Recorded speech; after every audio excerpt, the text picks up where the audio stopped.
মন্ত্রী এলো, একের পর এক মন্ত্রী গেল, শেষ পর্যায়ে এক মন্ত্রী এলো, নাম তার শ্রী নরেন্দ্র মোদী। তিনি আসার পরে ভারতবর্ষের মুসলমানদের উপরে একটার পর একটা চাপিয়ে দেওয়া হচ্ছে, একটার পর একটা।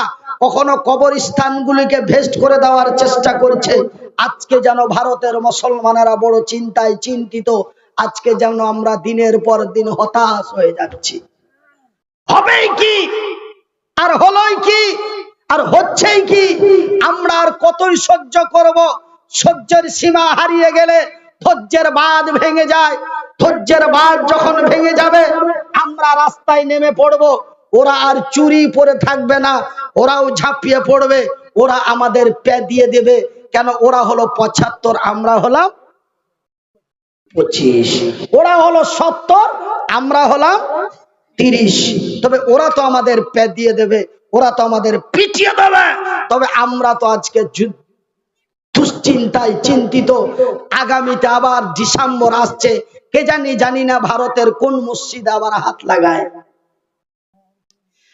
কিন্তু আমি মনিরউদ্দিন আপনাদের বলি বন্ধু, আমি আল্লাহর বান্দা, রাসূলের উম্মত, আপনাদের ভাই, আপনারা যেন আমারই ভাই। টেনশন করার কোনো দরকার নাই, হতাশ হওয়ার কোনো প্রয়োজন নেই। কেনই বা হতাশ হবেন? কেনই বা টেনশন করবেন? আমি মনিরউদ্দিন আপনাদের বলি, খবরদার টেনশন করবেন না। আপনারা মনে মনে বলবেন, মনিরউদ্দিন তুই কতটা পানির মাছ, আমরা তো তোরে চিনি, তুই আমাদের বলিস টেনশন করবি না। তুমি কি কোন মন্ত্রীর চামচা নাকি? তুমি কোন ভেলানের মালিক নাকি? তুমি কোন নতুন ভ্যাকসিন বার করেছ নাকি? কেন টেনশন করতে নিষেধ করছো?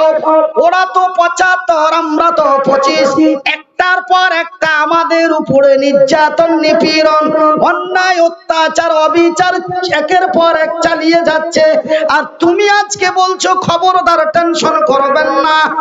না, খবরদার টেনশন করবেন না। টেনশন করার কোনো দরকার নেই, হতাশ হওয়ার কোনো প্রয়োজন নেই। কেন? আমি মনিরউদ্দিন কোনো নেতা নই, কোনো নেতার চামচা নই। আমি মনিরউদ্দিন কোনো ভেলেন নই, কোনো ভেনেলের মালিক নই। আমি মনিরউদ্দিন আপনাদের মতো এক সিম্পল একটি ভোটার।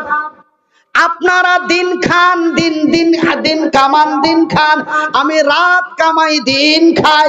আমি আপনাদের মতনই একজন ব্যক্তি। আপনি এক ফিজিক্যাল হ্যান্ডিক্যাপ।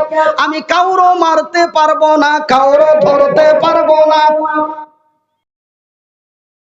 তবে আমি এক আল্লাহ তার রাসূলকে বিশ্বাস করি, নবীকে নবী বলে স্বীকার করেছি, এক আল্লাহকে বিশ্বাস করি। আমার আল্লাহ তার নিজের ভাষায় বলেন, বিসমিল্লাহির রহমানির রহিম।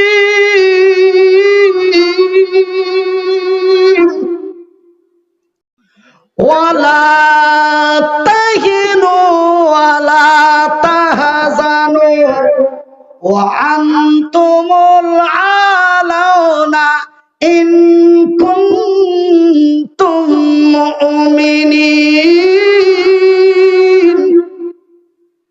রে তালসুর, হরিশ্চন্দ্রপুর, মালদা, বাঙ্গাল, বিশ্ব ভারতের লোকেরা, বিশেষ করে বলি রে সংখ্যালঘু ইমানদার মুসলমানেরা, আমার আল্লাহ বলেন, রে বিশ্ব জগতের সংখ্যালঘু ইমানদার মুসলমানেরা, ওয়ালা তাহিনু ওয়ালা তাহজানু ওয়া আনতুমুল আলাউনা ইন কুনতুম মুমিনিন। তোমরা চিন্তায় চিন্তিত হয়ো না। ওই শব্দর এটা বাংলা। তোমরা চিন্তায় চিন্তিত হয়ো না, তোমরা ভয়ে ভীতু হয়ো না, তোমরা হতাশ হয়ে যেও না, তোমরা গমগীন হয়ে যেও না, তোমরা নিজেকে নিজে কন্ট্রোল হারিয়ে দিও না। তোমরা তোমাদের ঈমানটা মজবুত করো। আমার উপরে তাওয়াক্কাল বিশ্বাস ভরসা করো। আমি আল্লাহ, আমার ওয়াদা, আমি আল্লাহ, আমার ওয়াদা, আমার জমিনে আমি ইমানদারের বিজয় করব। নারে তাকবীর, নারে তাকবীর। আমি কার বিজয় করব? কথা বলেন, কথা বলেন। কার? কার? খ্যাপারা। আল্লাহর বিজয়। আল্লাহ তো নিজেই বিজয় রে খ্যাপা। আল্লাহ তো একাই 100, আবার ওর বিজয় ফের কে করবে? আমি বিজয় করব ইমানদারের, বিজয় করব ইমানদারের, বেঈমানের না, মধুঘরের না, সুদঘরের না, বেঈনামাজির না, সিনারির না। আমি বিজয় করব কার? ইমানদারের। তোমরা যদি বিজয়ময় কল্যাণ হতে চাও, মৃত্যুর পরে যদি আমার আনন্দময় জান্নাতে যেতে চাও, হে তালসুড় হরিশ্চন্দ্রপুরের লোকেরা, হে মালদা বাঙ্গাল বিশ্ব ভারতের সংখ্যালঘু ইমানদার মুসলমানেরা, তোমরা যদি আমার জমিনে বিজয়ময় হয়ে কল্যাণময় হতে চাও, যদি আমার জমিনে শান্তি বিরাজ করতে চাও, যদি নিজেকে কল্যাণ হতে চাও, মৃত্যুর পরে যদি আমার জান্নাতে যেতে চাও, তবে তোমরা মদের বোতলগুলি ভেঙে দাও, সুদের খাতা থেকে নামটা কেটে দাও, অন্যায়ের মুখে ঝাঁটা মেরে, বাতিলের মুখে লাথি মেরে সত্যের পতাকাটা হাতে নাও। আমি আল্লাহ, আমার ওয়াদা, আমার জমিনে আমি তোমাদের বিজয় করব। এই কথা আমার আল্লাহ সেই দিন আমার রাসূলকে বলে দিলেন। সেই দিন মক্কার মাটিতে নেতৃত্ব চলছিল আবু জেহেলের। আজকে যেমন ভারতের মাটিতে অকারণে নির্যাতন করে পুড়িয়ে জ্বালিয়ে মেরে দেওয়া হয়, আজকে যেমন অকারণে বিনা অকারণে বিনা অজুহাতে পিটিয়ে ঠাটিয়ে মেরে দেওয়া হয়, ঠিক এমনই নির্যাতন নিপীড়ন সেই দিন মক্কার মাটিতে চলছিল। ভাই গো, আবু জেহেলের নেতৃত্বে সেই দিন মক্কার মাটিতে কেউ যদি মদ সুদের বিরুদ্ধে কথা বলতো, আবু জেহেল তার সেনাপতি কমান্ডারেরা যদি জানতে পারতো, তাকে তুলে নিয়ে যে গরম তেলে পুড়িয়ে জ্বালিয়ে মেরে দিত, পিস পিস করে কেটে রাস্তায় ছিটিয়ে দিত। এমনই নির্যাতন নিপীড়ন মক্কার মাটিতে চলছিল। আমার আল্লাহ, আমার নবী এবং নবীর সাহাবীরা জানো সেই দিন মক্কার মাটিতে হতাশ হয়ে গেছিলেন। আমার আল্লাহর দরবারে বলেন, আয় আল্লাহ তাআলা, এমনই নির্যাতন নিপীড়ন অত্যাচার যদি আবু জেহেলের হয়, তোমার কালেমার পতাকা কেমন করে উঁচু করব?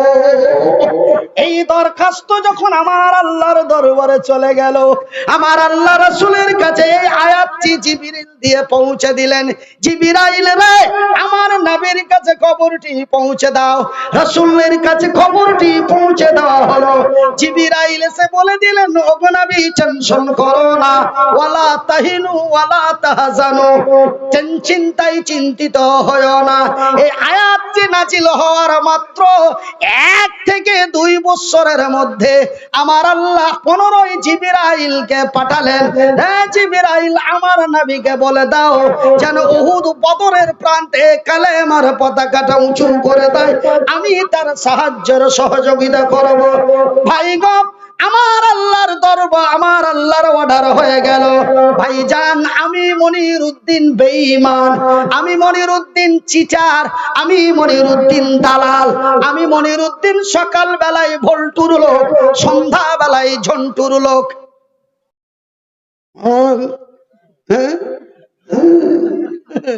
বুঝতে পারছি, আমি সকাল বেলায় ভল্টুর লোক, সন্ধ্যা বেলায় ঝন্টুর লোক, কিন্তু আমার আল্লাহ বলেন যাহা, বলেন যাহা, করেন তাহা। তিনি সত্য, তার কোরআন সত্য, এবং তিনি যাহা বলেন তাহাও সত্য।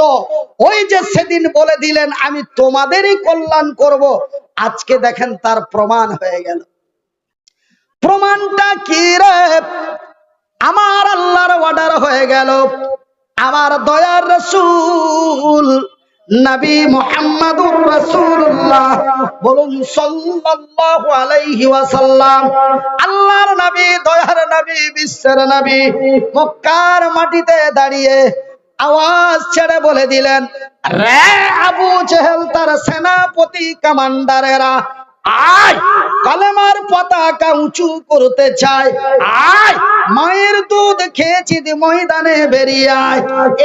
এই ঘোষণা যখন আমার নবীর হয়ে গেল, আবু জেহেল শুনতে পেয়ে তার শরীরের রক্ত টকবক করে ফুটে হুঙ্কার দিয়ে বলে, কে রে, কার এত বড় ক্ষমতা আমার নেতৃত্বে নবীর দিন প্রতিষ্ঠিত করতে চায়? যাও সেনাপতি কমান্ডারেরা যাও, যাও সেনাপতি কমান্ডারেরা যাও, ওই নবীকে মুহাম্মাদকে এবং তার লাই লস্কর তার সাহাবীদেরকে পিটিয়ে মাটির সাথে গুটিয়ে দাও। এমনই খবর হয়ে গেল, আবু জেহেলের লোকেরা দৌড় দিল। এই দিক থেকে আস্তে আস্তে আবু জেহেলের সেনাপতি কমান্ডারেরা, এই দিক থেকে আস্তে আস্তে আমার নবীর সাহাবীরা ময়দানে জমা হতে হতে ময়দানে জমা হলো 1,03,000। কত জমা হলো? কত? 1,03,000 জমা হলো। তবে 1,00,000 হলো আবু জেহেলের কমান্ডার, আর 3,000 হলো আমার দয়ার হাবিবে। লড়াইটা কি সম্ভব বন্ধু? 2022 সালের সিস্টেমে কি সম্ভব? কেন ভাইজান? 1,00,000-এর ভিতরে যদি 3,000 ঝাঁপিয়ে পড়ে, খুঁজে পাওয়াটা সম্ভব নয়।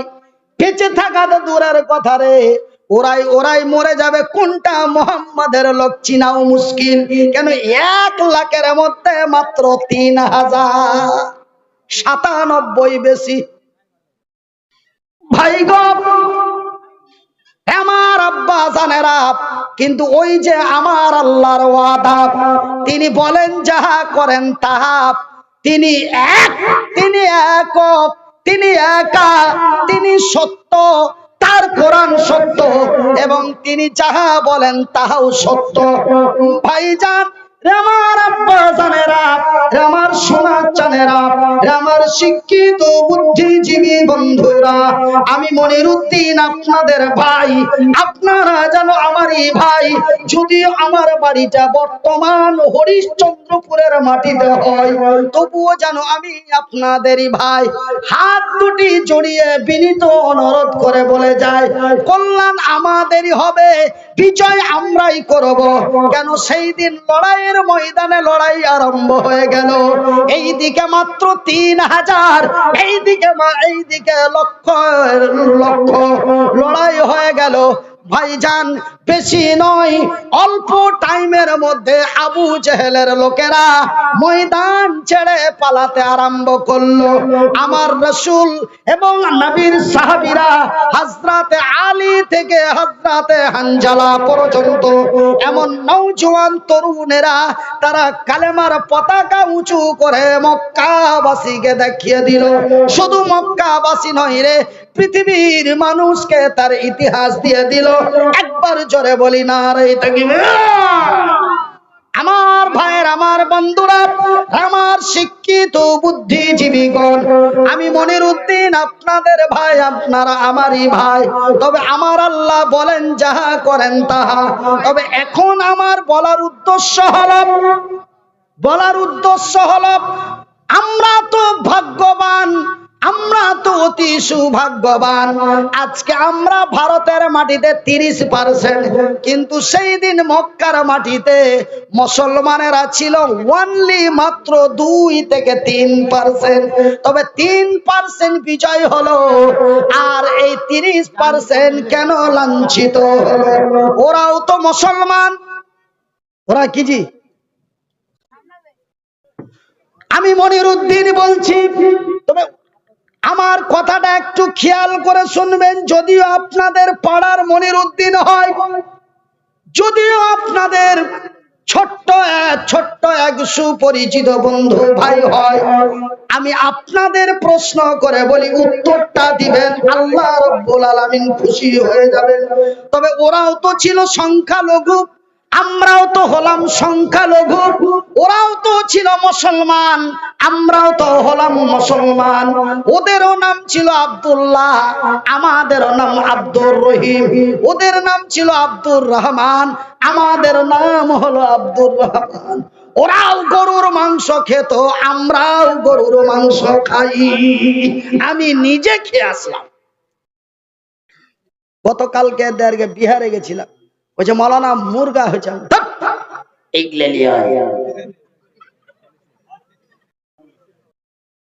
এর মধ্যে আলাদা আছে। আমার ভাইয়েরা, আমার শিক্ষিত বুদ্ধিজীবীগণ, তবে ওরাও গরুর মাংস খেত, আমরাও গরুর মাংস খাই।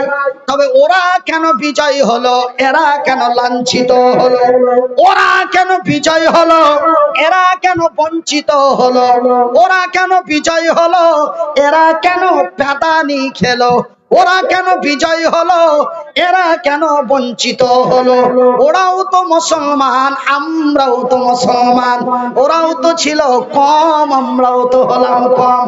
ভাই গো, এর কারণটা যদি একজন দাঁড়িয়ে বলেন, আমি মনিরুদ্দিন তাকে 500 টাকা উপহার বকশিস হিসাবে দেব। ওরাও যা, আমরাও তা। ওরাও সংখ্যালঘু, আমরাও সংখ্যালঘু। কথাটাকে বারবার রিপ্লাই করছি, মাইন্ডে নেবেন না। ওরাও সংখ্যালঘু, আমরাও সংখ্যালঘু। ওরাও মুসলমান, আমরাও মুসলমান। ওরাও গরুর মাংস খেত, আমরাও গরুর মাংস খাই। ওদেরও নাম আব্দুল্লাহ, আমাদেরও নাম আব্দুর রহিম। ওরাদেরও নাম আব্দুল করিম, আমাদের নাম আব্দুস সালাম। ওরাও ছিল আব্দুল কালাম। ওরা কেন বিজয়ী হলো, আমরা কেন বঞ্চিত হলাম? তার কারণটাই কি? তার কারণটাই কি ভাইজান? তাদের ভিতরে দুইটি জিনিস এক্সট্রা ভাবে ছিল এবং অতি মারাত্মক ভাবে ছিল ভাইজান। ওই যে আমার আল্লাহ বলেছেন, বিসমিল্লাহির রহমানির রহিম, ওয়া তুজাহিদুনা ফি সাবিলিল্লাহ। ওদের মধ্যে দুটো জিনিস মারাত্মক ছিল। কি দুটো জিনিস ছিল? ওয়া তুজাহিদুনা ফি সাবিলিল্লাহি বিআমওয়ালিকুম ওয়া আনফুসাকুম, যালিকুম খায়রুল লাকুম ইন কুনতুম তা'লামুন। আমার আল্লাহ রাব্বুল আলামিন তার নিজের পবিত্র ভাষা দিয়ে বলেন, ওয়াতুজাহিদুনা ফি সাবিলিল্লাহ, তোমরা মাল এবং জান দিয়ে, তোমরা মাল এবং জান দিয়ে অন্যায়ের প্রতিবাদ করে ন্যায়ের প্রতিষ্ঠা করো। আমি আল্লাহ, আমি তোমাদেরই কল্যাণ করব। ভাই গো, ওই যে মক্কা মদিনা তায়েফের মাটিতে যারা বিজয় করেছিল, তারা ছিল বড় লোভী। ওরা কি ছিল? কি ছিল? শুধু লোভী নয়, বড় লোভী ছিল। তারা ছিল বড় লোভী। শুধু তাই নয় রে, মক্কা মদিনা তায়েফের মাটিতে যারা বিজয় করেছিল, ওরা ছিল বড় প্রেমিক। ওরা কি ছিল? বড় প্রেমিক। তাদের ভিতরে ছিল আন্তরিক ভালোবাসা। ভাইজান, আপনারা তাদের ঈমানটা কত মজবুত ছিল।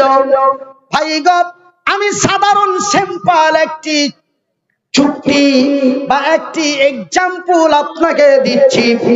ওই যে দেখছেন আমার ডানা বাম হাতে বসে এক নওজোয়ান তরুণ যুবক, এই যুবকের বিয়ে দিয়ে নিয়ে আসা হলো। দেখেন 2022 আর সেই মক্কার যুবকেরা আর 2022-এর যুবকের পার্থক্যটা দেখলেন। ওই যুবকের বিয়ে দিয়ে নিয়ে আসা হলো, যুবক বউ নিয়ে বাড়ি এলো। যুবকের বাবা বলে, রহিম রে, বলে আব্বা তুই এক্ষুনি হাটে বাজারে ধর। কোথায় যাব? কলকাতা। কিসের জন্য? স্যার ফোন করেছে। কদিনের জন্য? বলে বেশি নয়, মাত্র 15 দিন। যাবে? যাবে? হ্যাঁ বা না বলেন, যাবে? বউ নিয়ে খালি আসছে, সন্ধ্যা লাগলেই হবে তার সোহাগ রাত, সন্ধ্যা লাগলেই হবে তার বাসর রাত, সন্ধ্যা লাগলেই হবে তার ফুল সজ্জার রাত, সন্ধ্যা লাগলেই তার হবে জীবনের প্রথম রাত। যেই রাত্রিটা পূর্বে আসেনি আর আগামী তো আসবে না, সেই রাতটা তার আসবে। আর ওই রাত্রেই বাবা তাকে ট্রেন ধরতে বলছে, যাবে?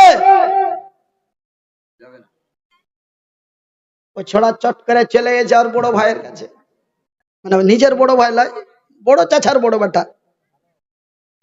বলছে আগে বিষ দাও। বেয়াদব কোথাকার, আজে বাজে কথা বলছেন, ইডিয়েট। বলছে বিষ দাও। কেন বে, কি হয়েছে? বলছে বাপুকে কহগা। আরে বাপুর কি হুঁশ দিশা নাই? ছোড়া এখনই বিয়ে শাদী করে আইলো, আর এই পাগলের মতন কি এমন বলেছে? ভাইজান, আমার আব্বা জান, ও বিষ খেতে পারে, কিন্তু রাতে এই সোহাগ রাত্রের বহু রেখে কলকাতা যাইতে পারে না। কিন্তু এমনই এক ইতিহাস মক্কার মাটিতে মৌতার প্রান্তে ঘটলো। একজন নওজোয়ান তরুণ যুবক, নাম তার আব্দুল্লাহ, বাবার নাম তার রাওয়াহাব, আব্দুল্লাহ বিন রাওয়াহাব। নতুন বিয়ে করে বউ নিয়ে বাড়ি এসেছে। বউ তার স্বামীরে দেখে নাই, স্বামী তার বউরে দেখে নাই, একজন অন্যজনের সঙ্গে সাক্ষাৎ হয় নাই। কিন্তু আজকে আমরা বড় সৌভাগ্যবান, আলহামদুলিল্লাহ বলেন। বহনুর সাথে বউ দেখতে গেল, বউ দেখতে যে বিয়ের আগেই বইয়ের নাম্বার পেয়ে গেল। আর বহনুকে হোঁড়া দেখে নাম্বারটা লওয়া যাবে না। আমরা কত বড় সৌভাগ্যবান যে আমরা বিয়ের আগে বউ দেখতে পাই, বউ তো দেখতে পাই আবার বইয়ের মোবাইল নাম্বার পেয়ে যায়। দেখো, আজ থেকে 45-50 বছর পূর্বে ছেলে তার বাবার উপরে ডিপেন্ড করতো, ছেলে তার বড় ভাইয়ের উপরে ডিপেন্ড করতো, ছেলে তার দাদু চাচার উপরে ডিপেন্ড করতো। আমার বাপ যাহা দিবে তাহাই আমার মঙ্গল, মাশাআল্লাহ। কিন্তু আপনারা বলবেন, তবে কি বিয়ের পূর্বে বউ দেখতে যেতে পারা যায় না নাকি? না না, আল্লাহ তার রাসূলের বিধি বিধানে রয়েছে ছেলেটা বিয়ের পূর্বে তার বউকে দেখে আসতে পারে। বা ছেলে যদি বলে দেয় তোমরাই গেলে আমার আলহামদুলিল্লাহ, সেটাও করতে পারে, এটাও করতে পারে। কিন্তু আজ থেকে 45-50 বছর পূর্বে ছেলে এটা ম্যাটার মনে করতো না, নিজে দেখতে যেত না, ভাই চাচাদেরকেই পাঠাতো। ভাই গো, কিন্তু আজ থেকে 1400 বছর পূর্বে মক্কার মাটিতে নবীর জামানায় সেই আব্দুল্লাহ বিন রাওয়াহাব বিয়ে করে বউ নিয়ে বাড়ি এলো। বিবি তার স্বামীকে দেখে নাই, স্বামী তার বিবিকে দেখে নাই, বউ তার স্বামীকে দেখে নাই, স্বামী তার বউকে দেখে নাই, এক অন্যের সাথে দেখা হয় নাই। সন্ধ্যা হলেই হবে তাদের সোহাগ রাত, সন্ধ্যা লাগলেই হবে তাদের ফুল সজ্জার রাত, সন্ধ্যায় হলেই তাদের হবে বাসর রাত। এই মুহূর্তে বৈকাল 4টা 4:30টার দিকে নবী আব্দুল্লাহর বাড়ির দরওয়াজাতে এসে, আব্দুল্লাহ, লাব্বাইক ইয়া রাসূলুল্লাহ, আব্দুল্লাহ রে বাড়িতে আসো, তাড়াতাড়ি বাড়ি থেকে বেরিয়ে যাও। ভাই গো, আমার নবী রাহমাতুল লিল আলামিন, ইসলাম লা ইকরাহা ফিদ্দিন, इस्लाम कभी जबरदस्त नहीं है और इस्लाम कभी जबरदस्त नहीं हो सकता।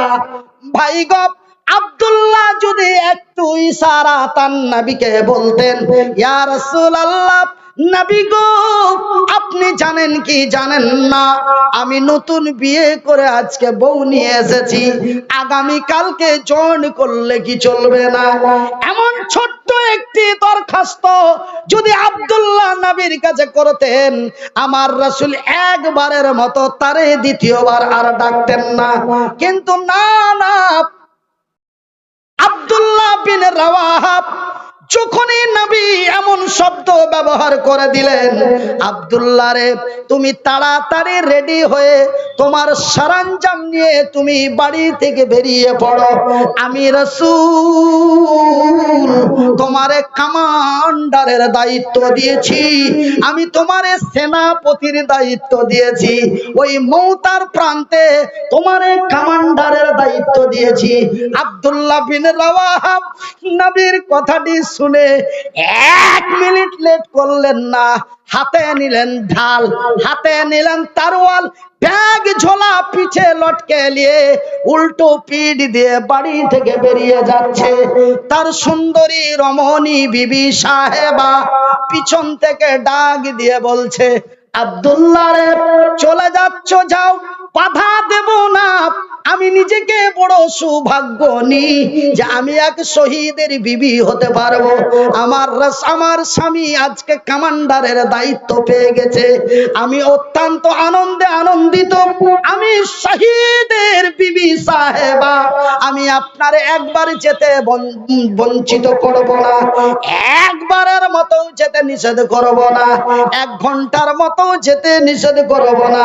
ওগো স্বামী যান, বিদায় কালে একটু চেহারাটা দেখা যাবে না,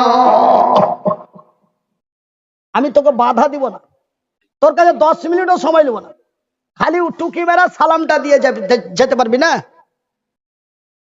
তোর মুখখান একটু দেখতুম, আর আমি আল্লাহর কাছে শুকরিয়া আদায় করতুম যে কি আমি শহীদের বিবি সাহেবা। কেন? তুমি তো শহীদ হতে যাচ্ছ লড়াইয়ের ময়দানে, সততার বিজয় করার জন্য। স্বামী তার উত্তরের জবাব দিয়ে বলেন, আরে বিবি সাহেবা, আরে আমার সুন্দরী রমণী, আমি তোমার সাথে দেখা করতে পারি না। কেন গো স্বামী জান? বলে, বিবি রে,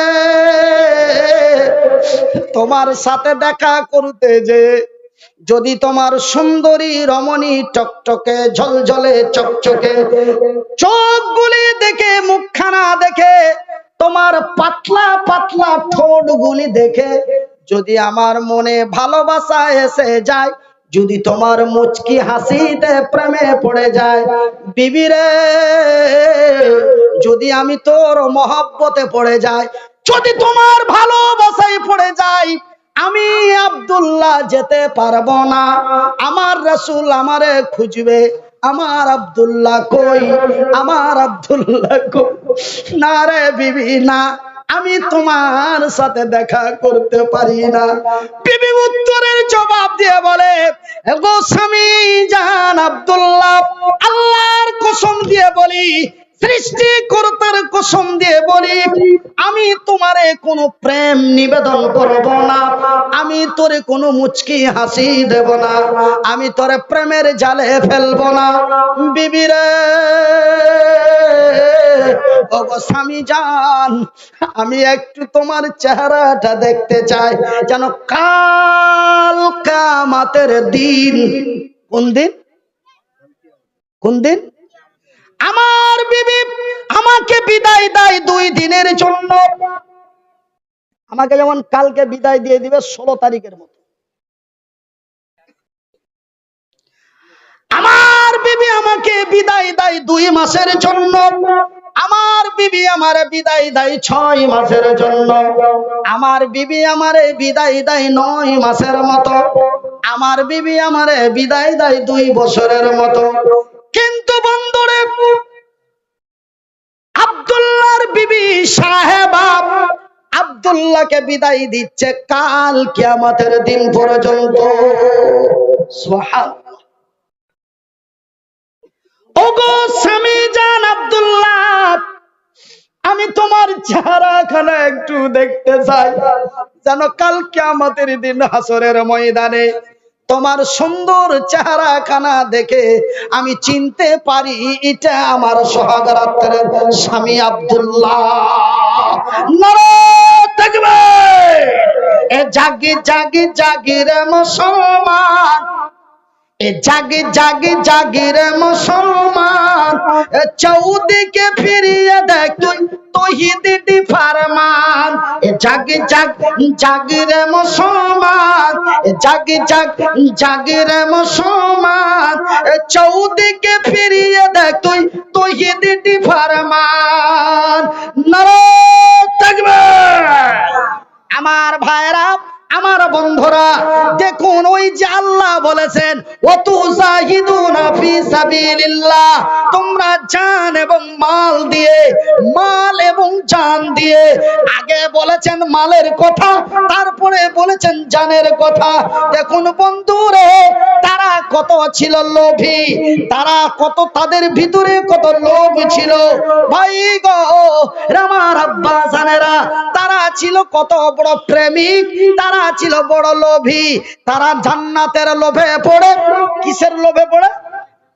জান্নাতের লোভে পড়ে, নবীর ভালোবাসায় মহব্বতে পড়ে একজন বিয়ের রাতের সুন্দরী বিবি সাহেবাকে রেখে জীবনের বিদায় নিয়ে চলে গেল। কিসের লোভ রে? তাদের লোভটা ছিল জান্নাতের, ওরা বিজয় হলো, ওদের লোভটি ছিল জান্নাতের। ভাইজান, ওরা জান্নাতের লোভে পড়ে, নবীর ভালোবাসায় পড়ে, ওরা জান্নাতের লোভে পড়ে, নবীর ভালোবাসায় পড়ে। ওরা জাতিকে দিয়েছে ইতিহাস। ওরা জাতিকে কি দিয়েছে? ওরা জাতিকে কি দিয়েছে? ইতিহাস। এরা ধন সম্পদের লোভে পড়ে, এরা ধন সম্পদের লোভে পড়ে, এরা সুন্দরী রমণীর প্রেমে পড়ে, এরা জাতিকে দিয়েছে কলঙ্ক। ওরা বিজয় হলো, এরা পেদানি খেলো। জায়গা মতন এসে কি ঠেকলো? ঠেকাঠেকি হয়েছে? ঠিকঠাক ঠিকঠাক হয়েছে? জায়গা দিলে এসে সেম করে ভিড়িয়ে দেওয়া গেছে তো। ওরা জান্নাতের লোভে পড়ে, নবীর ভালোবাসায় পড়ে, ওরা বিশ্বকে দিল ইতিহাস। এরা ধন সম্পদের লোভে পড়ে, সুন্দরী রমণীর প্রেমে পড়ে, এরা জাতিকে দিল কলঙ্ক। ওরা বিজয় হলো, এরা বঞ্চিত হলো। ওরা বিজয় হলো, এরা পেদানি খেলো। সেই দিন ভারত, সেই দিন মক্কার কাবা, বাইতুল্লাহ, মসজিদে হারাম, হারামের সুরক্ষা হলো, ভারতের বাবরি মসজিদ ভেঙে দেওয়া হলো। সিস্টেমটা টোটালি উল্টা।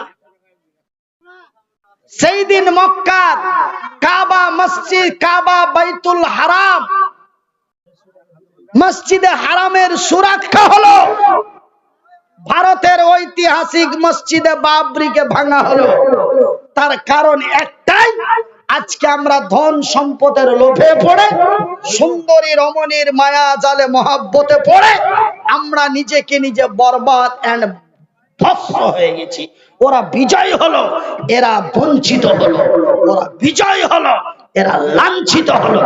আমি মনিরউদ্দিন আপনাদের বলতে চাই, আমি মনিরউদ্দিন আমার পাড়ার, আমার এলাকার মানুষ, যুবক তরুণ বন্ধুদের বলতে চাই, আজকে আমরা ভারতবর্ষের মাটিতে যদি মক্কা, মদিনা, তায়েফের মতো শান্তিময় বিরাজ করে সত্যের পতাকা উঁচু করে